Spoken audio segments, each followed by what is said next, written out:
The massive space station hung in the darkness like a metal mountain floating among the stars.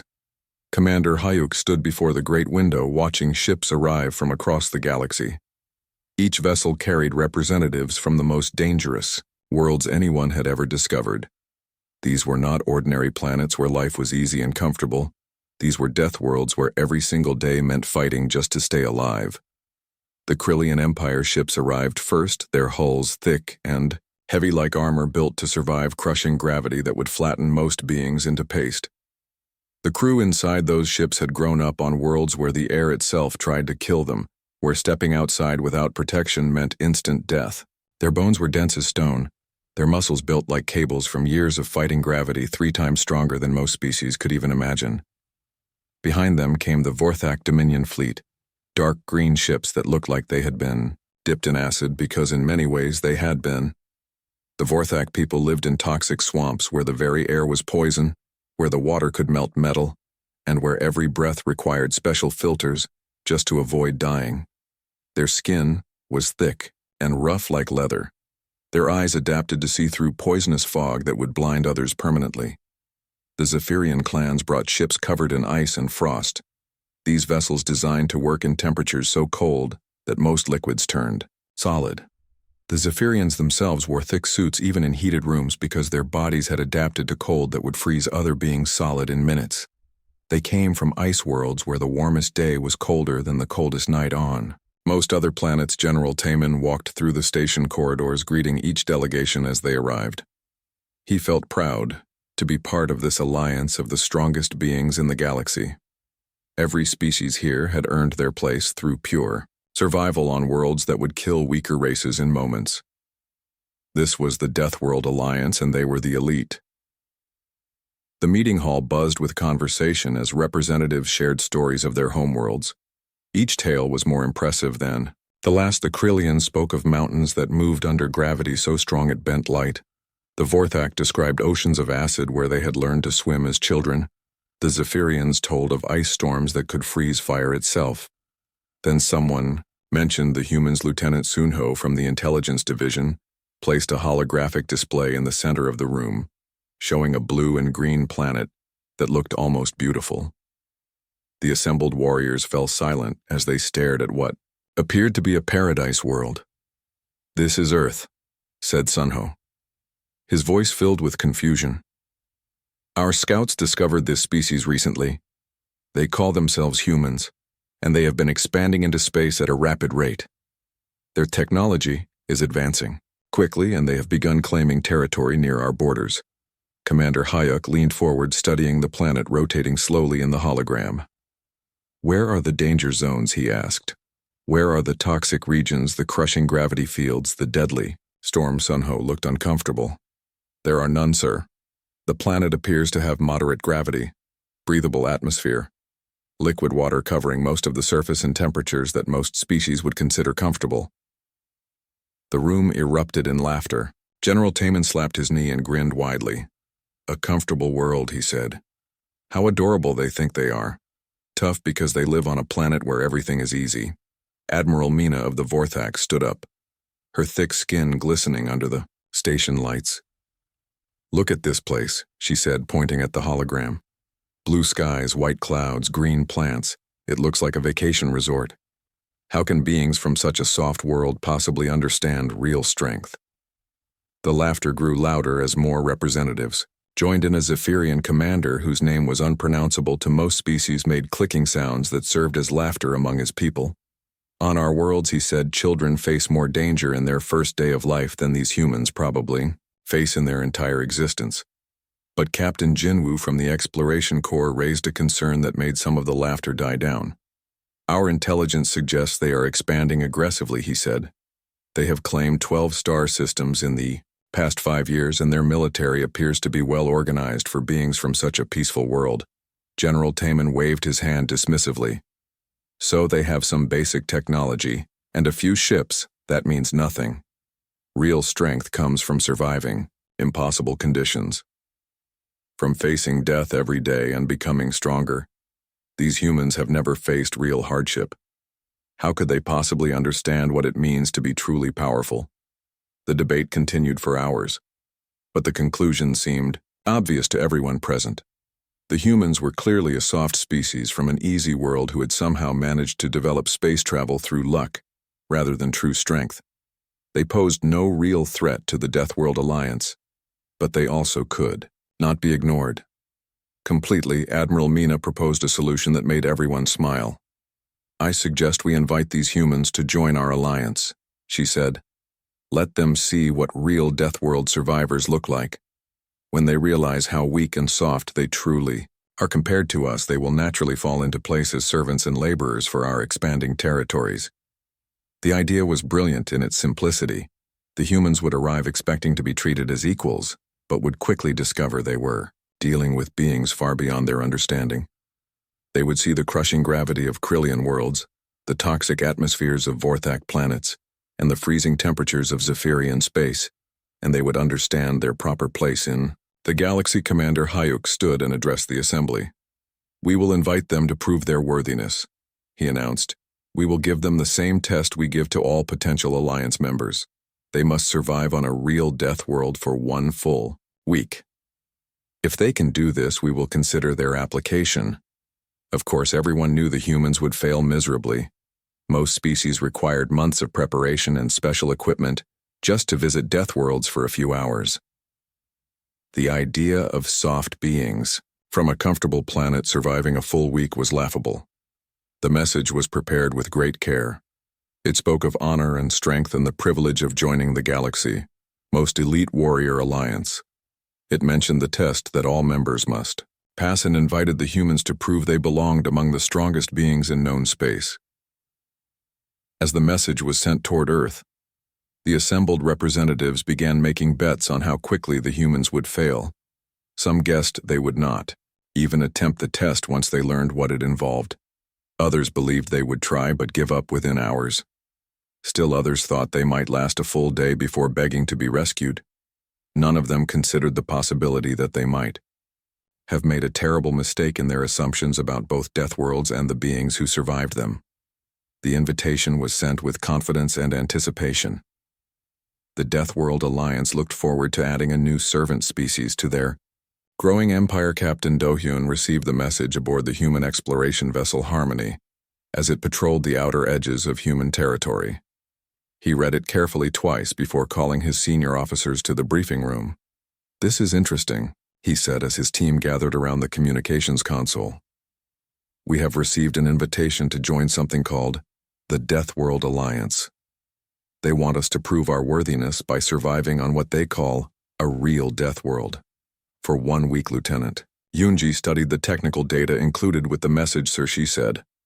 After reviewing the planetary specifications, their definition of a death world appears to match several environments we have already successfully colonized on Earth, Captain. Do-hyun smiled slightly.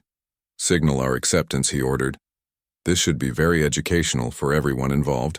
The die was cast. The humans were coming, and the Deathworld Alliance had no idea what they had just invited into their midst. Krylos Prime hung in space like a dark, angry ball of rock and metal. The planet looked exactly like what the Deathworld Alliance considered the perfect testing ground for weak species who thought they were strong. The surface was covered in jagged mountains and deep valleys where the gravity pulled everything down with crushing force. The atmosphere was thick and heavy like liquid metal pressing down on anything that dared to exist on the surface. Commander Hyuk stood in the orbital monitoring station watching dozens of screens that showed every angle of the landing zone below him, and his team had spent weeks preparing for this moment when the soft humans would finally learn what real strength meant. The betting pools among Alliance members had grown huge, with most people wagering on how quickly the humans would surrender and beg to be taken home. The human ship appeared as a small dot against the angry red sky of Krylos Prime. It was much smaller than the massive, heavily armored vessels that Alliance species used when visiting dangerous worlds. The human shuttle looked almost fragile, like it was built for easy trips between comfortable stations, rather than landing on planets that could kill. General Taemin joined Commander Hayuk at the main viewing screen, rubbing his thick hands together in anticipation. "This is going to be entertaining," he said, watching the human vessel descend toward the surface. "I bet they will not even open their doors once they feel the real gravity down there." The shuttle touched down on the designated landing pad with barely a sound, which surprised the watching Alliance members. Most ships landing on Krylos Prime made terrible grinding noises as their hulls strained against the crushing gravity and corrosive atmosphere. The human vessel just settled quietly, like it was landing on any ordinary world admiral. Mina activated the communication system so they could hear everything the humans were saying. She expected to hear panic and fear as the soft beings realized what they had gotten themselves into. Instead, the communication channel filled with calm professional voices discussing technical readings. The shuttle doors opened, and Commander Hugh leaned forward, expecting to see humans in massive protective suits like the ones Alliance species wore when visiting each other's worlds. The suits that Alliance members used were thick and heavy, with multiple layers of armor and life support systems that could keep someone alive in the most dangerous conditions.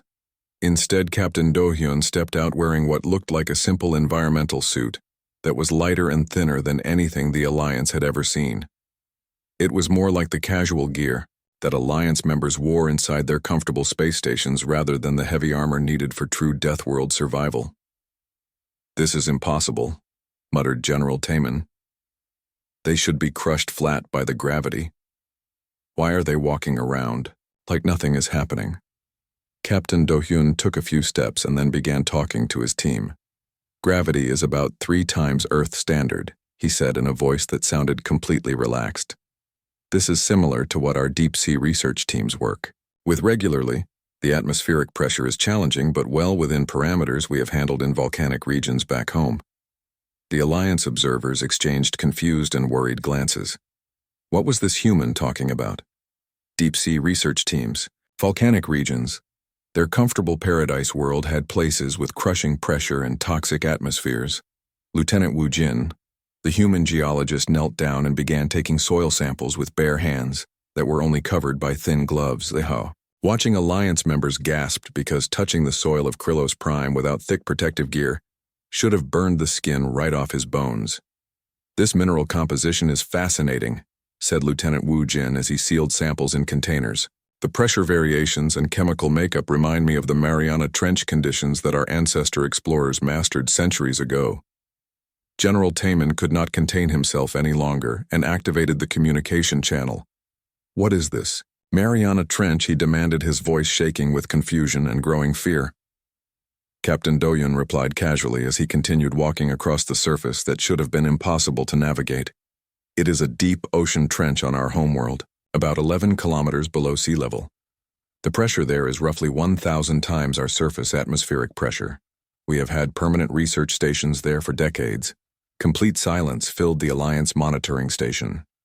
Every single member of the observation team felt their confidence cracking like ice under heat. 1,000 times surface pressure. The crushing gravity and dense atmosphere of Krylos Prime suddenly seemed much less impressive when compared to conditions that humans dealt with routinely. Back on their supposedly soft homeworld, Sergeant Nari arrived with the human survival team and began setting up their temporary camp. She moved efficiently despite the heavy gravity organizing equipment and establishing shelter with practiced ease that made it look like she had done this exact same job hundreds of times before. "This gravity feels like the enhanced training facilities we use for military conditioning," she mentioned to her teammates while lifting equipment that should have been impossibly heavy. "Remember those rotation exercises in the centrifuge? This is actually more predictable than those were." Commander Hayuk felt his mouth go dry. What kind of species used crushing gravity as training exercise? What kind of military put their soldiers through conditions worse than what the Alliance considered ultimate survival tests? The humans continued working throughout the day, as if they were on a simple camping trip, rather than fighting for survival on one of the most dangerous planets in Alliance space. They collected samples, tested atmospheric conditions, and explored areas that Alliance members only visited with full emergency backup teams. Dr. Jiho, the human biologist, made everything worse by requesting permission to study the local bacteria that lived in the most toxic parts of the planetary surface. These organisms thrive in conditions remarkably similar to extremophile species we have documented in Earth. Most challenging environments, she explained. Admiral Mina felt her breathing apparatus flutter as she tried to process this information. Your paradise homeworld has organisms living in conditions like this, she asked. Well, yes. Dr. Jiho replied cheerfully. We have active volcanoes, deep ocean trenches, polar ice caps, radioactive zones, poisonous gas vents, extreme deserts, and regions with atmospheric pressure variations that cover most environmental challenges. Humans have established permanent settlements in all these different environments. The Alliance observation team began frantically accessing their databases about Earth, pulling up every piece of information their scouts had gathered. The picture that emerged made their worst fears seem small and insignificant. Earth, Sahara desert temperatures that exceeded the hottest regions of Krylos Prime. Humans had built cities there. Antarctica colder than the ice worlds that Alliance species considered barely survivable. Humans maintained permanent research bases there. For over a century, Mount Everest atmospheric pressure so low that most Alliance species would suffocate. Yet humans climbed it for recreation. Recreation. General Taman repeated the word like it was some kind of curse. They climb mountains where they cannot breathe for fun. The data kept coming, and each new piece of information made the Alliance members feel smaller and more foolish. Deep ocean exploration at pressures that would crush their strongest equipment. Volcanic research in temperatures that melted metal, industrial work in toxic environments that required protective gear, similar to what Alliance species used for Deathworld visits. By the end of the first day, the humans had not only survived every challenge that Krylos Prime could offer, but they had begun making improvements to their temporary base that showed they expected to be comfortable for the entire week. They had even started making suggestions about more efficient equipment designs that could help Alliance species work more safely in similar conditions. Commander Hyuk sat in his chair staring at the screen showing humans moving around easily in conditions that had killed numerous Alliance scouts over the years. These soft beings from their comfortable world were treating the ultimate Alliance testing ground like it was just another day at work. What have we done? He whispered to General Taman. We invited them to show us how weak we really are. General Taman replied, his voice hollow with the terrible realization that everything they believed about strength and survival might be completely wrong. Day 3 brought a communication that made Commander Hyuk wish he had never heard of humans. The message came during the morning briefing when he expected to hear reports of human struggles and failures. Instead, Captain Do-hyun's voice came through, the speaker sounding relaxed and almost cheerful. Good morning, Commander. We have completed our initial survey of the designated safe zones, and we would like to request permission to explore the geological formations near the volcanic region. Our preliminary scan suggests some unique mineral deposits that could provide valuable scientific data for both our species. Commander Hyuk nearly dropped his breathing apparatus. The volcanic region was the most dangerous area on all of Krylos Prime. Even Alliance survey teams only went there with maximum protection and emergency evacuation plans. The temperatures in that region could melt most metals, and the atmospheric toxicity would kill unprotected beings in minutes. You want to go to the volcanic region? Commander Hyuk asked, his voice shaking slightly. That area reaches temperatures that would melt your equipment. The atmospheric toxicity levels would be fatal within minutes of exposure. Yes, similar to conditions our industrial workers face in steel foundries and chemical processing plants, Lieutenant Yoonji replied through the communication system. We have brought appropriate protective equipment for extended exposure work in those environments. General Taman grabbed the communication device. What do you mean industrial workers? He demanded. These are conditions that kill trained Alliance warriors even with full protection. Oh, Captain Do-hyun answered casually. Many of our manufacturing processes require workers to operate in extreme heat, toxic atmospheres, and high-pressure environments.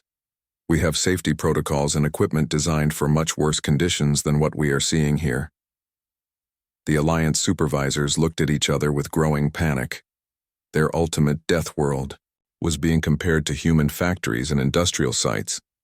What kind of species built their regular work environments to be more dangerous than Alliance testing grounds? Dr. Jiho made the situation much worse by requesting samples of the local extremophile, organisms that lived in the most toxic parts of the volcanic region. The bacteria thriving in these toxic conditions are remarkably similar to species we have documented in Earth's most extreme environments, she explained cheerfully. Our home planet. has regions with equally challenging conditions spread across different continents.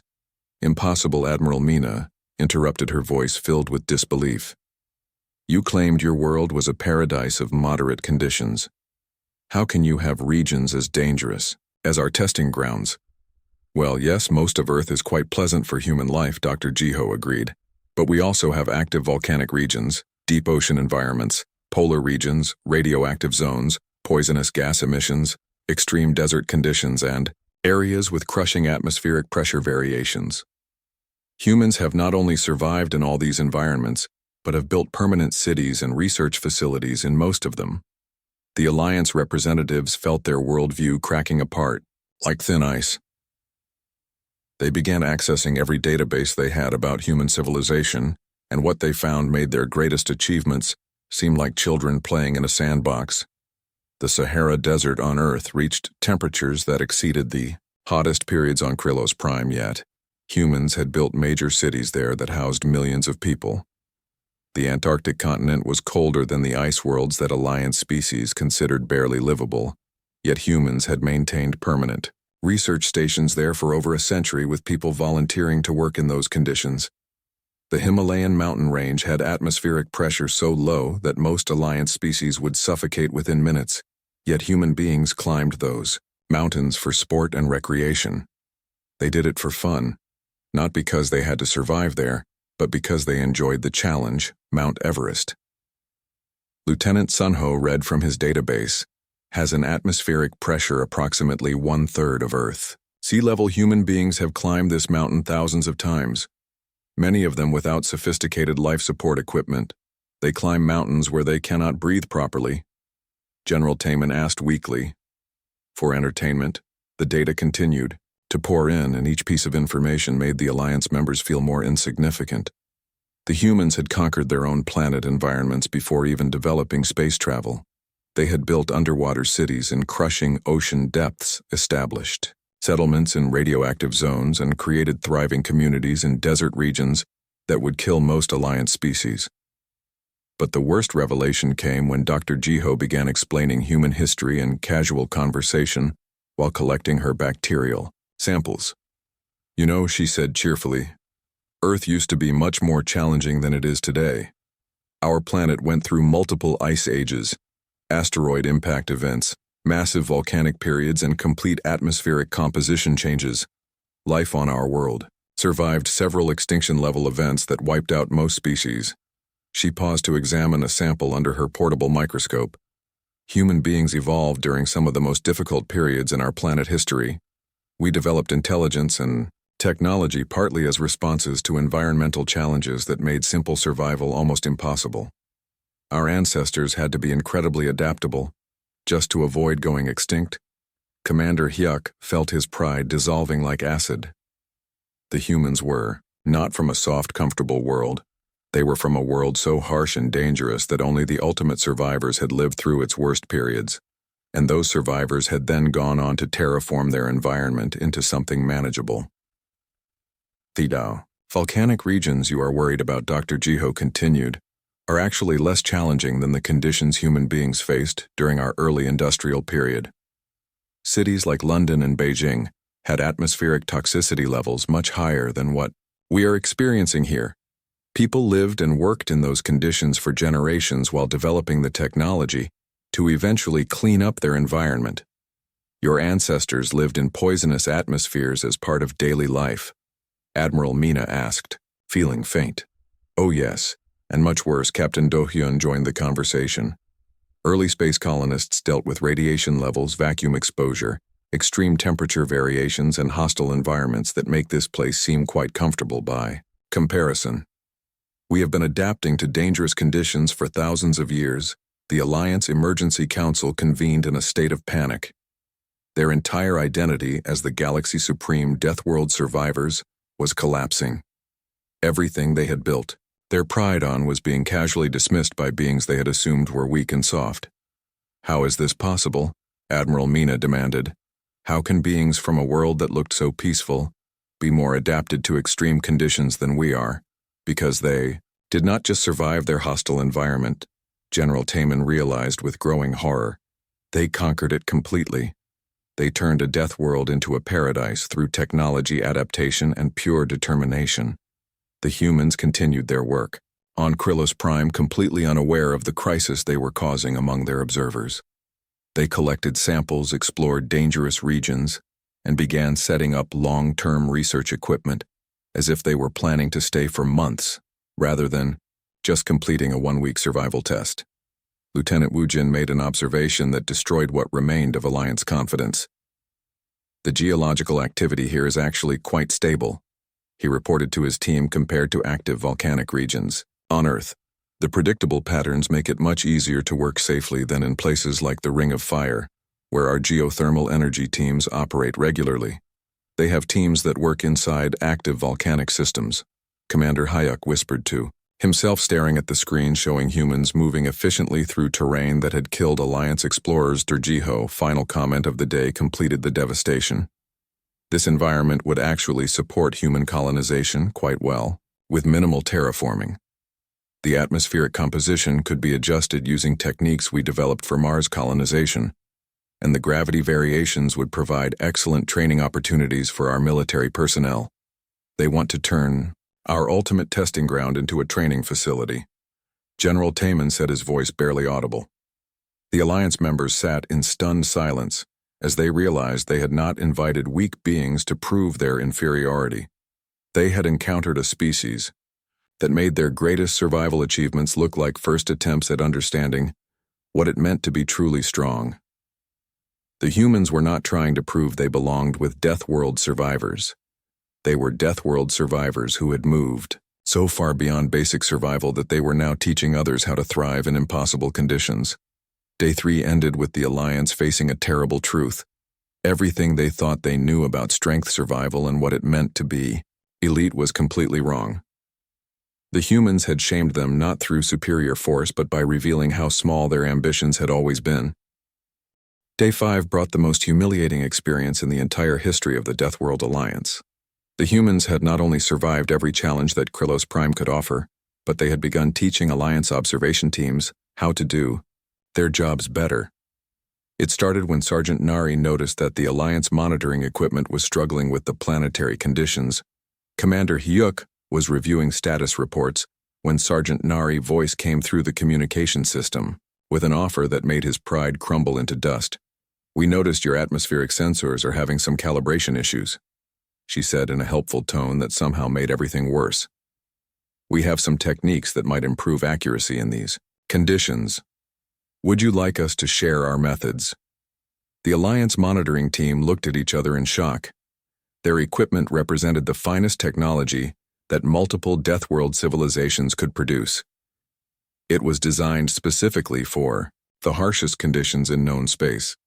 Yet these humans were offering to help them make it work better. General Taman activated the communication channel.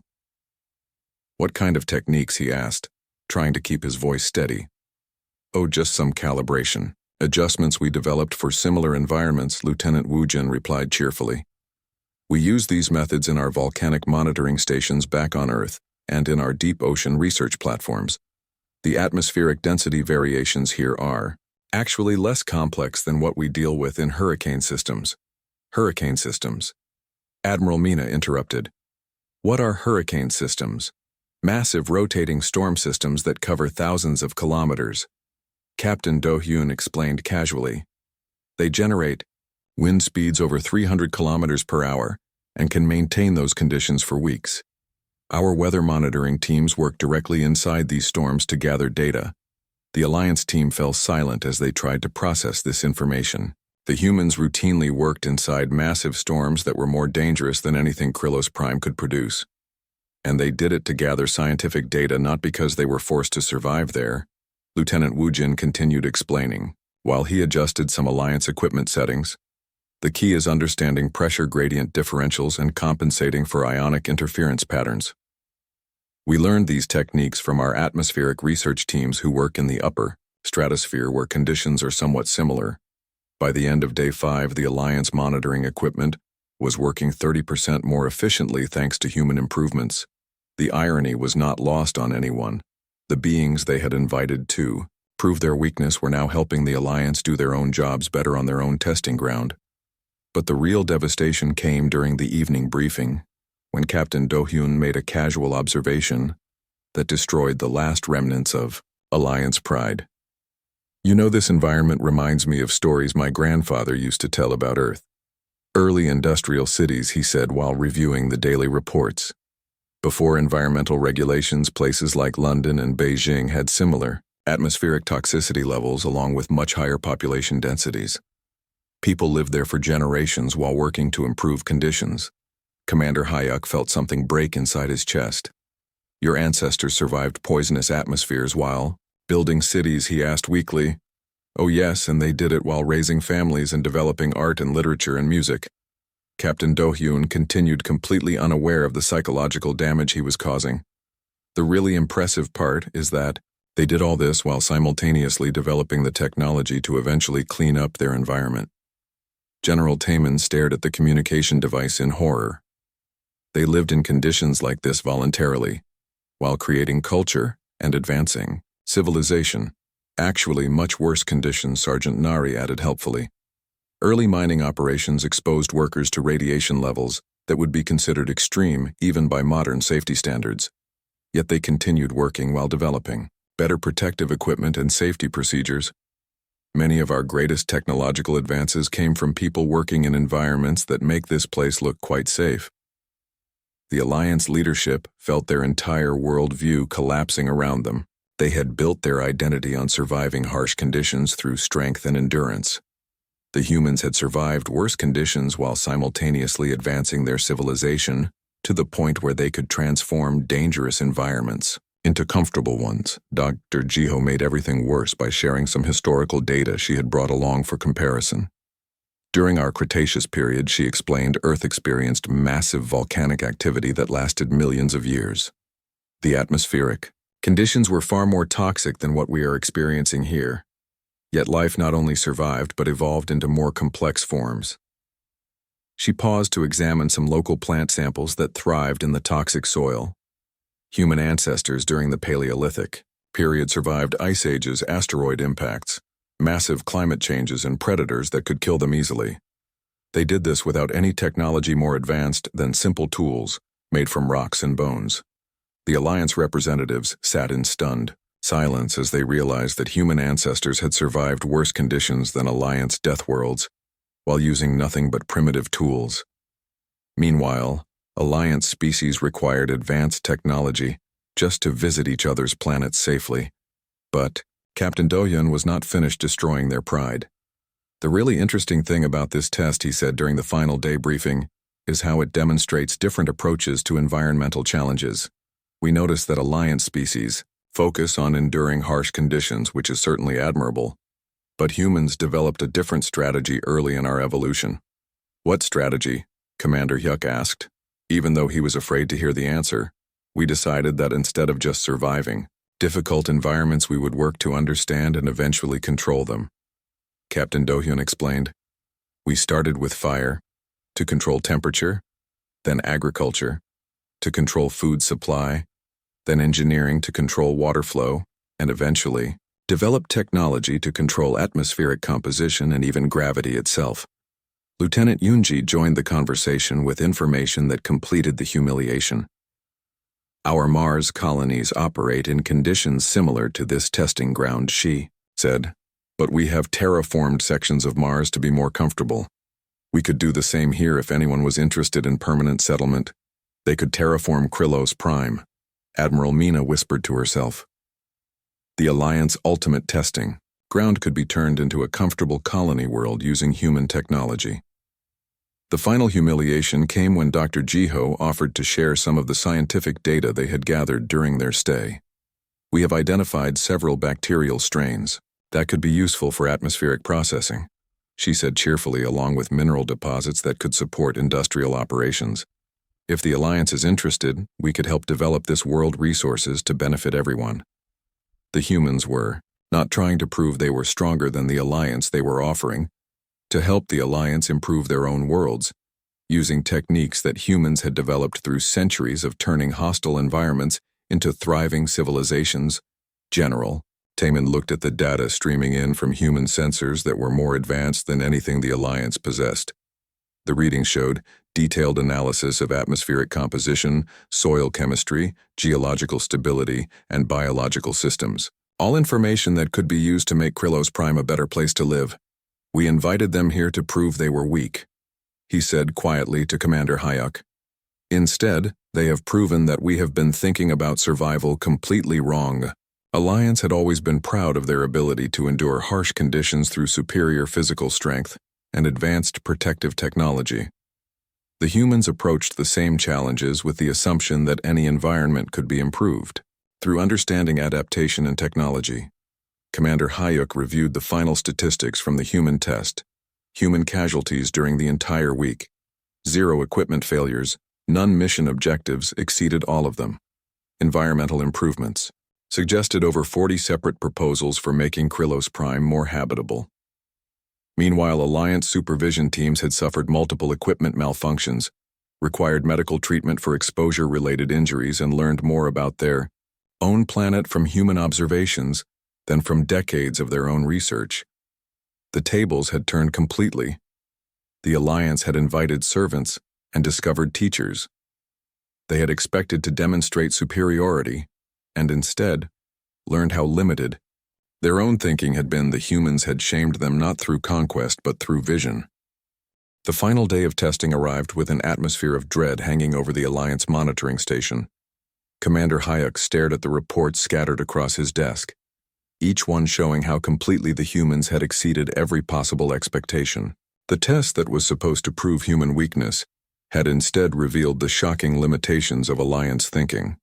Captain Do-hyun prepared his final report with the same casual efficiency he had shown throughout the entire week.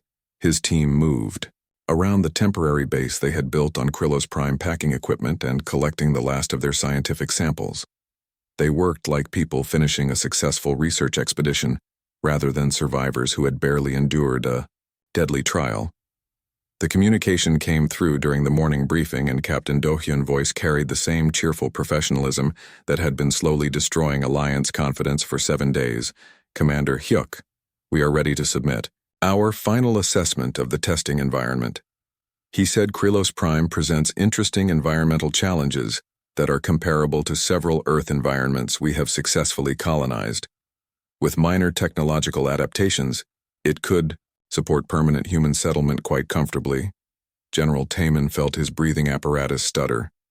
They wanted to colonize the Alliance ultimate testing ground, the place where Alliance warriors came to prove their strength was being discussed. Like a potential vacation resort, Dr. Jiho added her scientific conclusions to the report. The bacterial life forms here show remarkable adaptation potential. She explained, we have identified at least 12 species that could be useful for atmospheric processing along with mineral deposits that could support heavy industrial operations. The volcanic activity provides excellent geothermal energy potential. Lieutenant Wu Jin contributed geological data that made the Alliance observers feel even smaller. The seismic patterns here are actually quite stable compared to active tectonic regions on Earth, he reported. The predictable volcanic cycles would make this an ideal location for geothermal research stations and possibly even residential developments. Admiral Mina activated the communication system, her voice shaking slightly. You are suggesting that our most dangerous testing ground could become a place where your people would choose to live? Oh, absolutely. Sergeant Nari replied enthusiastically. The gravity variations would provide excellent physical conditioning opportunities. The atmospheric challenges would be perfect for training our environmental adaptation specialists, and the mineral resources could support significant industrial development. The Alliance Council met in emergency session to discuss what had become the most catastrophic failure in their proud history. Every member looked defeated and confused as they tried to understand how their ultimate demonstration of strength had turned into a lesson about their own limitations. Commander Hyuk stood before the assembled representatives, holding the complete human report in his hands. The document was 3 times longer than any previous testing report and contained detailed proposals for atmospheric processors, gravity adaptation training programs, and environmental modification technologies. They are not asking to join us as subordinates, he announced to the Silent Council. They are offering to help us improve Our own survival techniques. The report contained engineering specifications for atmospheric processing systems that could make Alliance Deathworld significantly more comfortable. It included biological research that could improve food production. On harsh worlds, it suggested mining techniques that would extract resources more efficiently while reducing environmental damage. General Taman read through the section on gravity adaptation with growing amazement. The humans had designed training, programs that would help Alliance species work more effectively in high-gravity environments. They had developed exercise routines and equipment modifications that could reduce the physical stress of living on heavy worlds. Admiral Mina studied the atmospheric modification proposals with disbelief. The humans had created detailed plans for gradually transforming toxic atmospheres into breathable ones using bacterial processing and chemical filtration systems that were more advanced than anything the Alliance possessed. We have been so focused on surviving our harsh worlds that we never considered thriving on them. Commander Hayuk admitted to his council members. These humans looked at the same challenges we face and decided to make life better instead of just enduring it. The most shameful revelation came when the Alliance technical teams began studying human equipment and discovered that most of it was designed for much worse conditions than anything they had encountered. Human atmospheric suits were built to handle environments that would kill Alliance members even with full protection. Human tools were designed to work in conditions that Alliance equipment could not even measure accurately. Captain Do-hyun transmitted his personal observations during the final communication session. This has been an excellent opportunity for cultural exchange, he said with genuine enthusiasm. We have learned a great deal about Alliance survival techniques, and we hope our methods might be useful for your continued development. The casual generosity in his voice made the situation even more humiliating. The humans were not trying to prove their superiority. They genuinely wanted to help their new allies improve their lives. On worlds that the Alliance had always considered barely habitable, Dr. Jiho added her final scientific recommendations. We would be very interested in establishing joint research programs. She said several of the extremophile bacteria we discovered here could have applications for both our species. The geological data could help us develop better techniques for planetary resource management. Lieutenant Yoonji contributed engineering suggestions that demonstrated how far beyond basic survival human thinking had evolved. We have some atmospheric processing designs that could be adapted for Alliance worlds, she explained. The techniques we use for terraforming could make many of your colonies more comfortable and productive. The Alliance members listened in stunned silence as the humans casually offered to share technology that could transform their entire civilization. The beings they had invited to prove their weakness were volunteering to help them achieve levels of comfort and prosperity they had never imagined possible. Captain Do-hyun concluded with an invitation that completed the reversal of everything the Alliance had planned. We would be honored to welcome Alliance representatives to Earth, he said. We would love to show you our extreme environment research facilities and discuss joint colonization projects. After all, the galaxy has plenty of challenging worlds that could benefit from the combined expertise of our peoples. The communication ended, leaving the Alliance Council sitting in absolute silence. The test was over and the results were undeniable.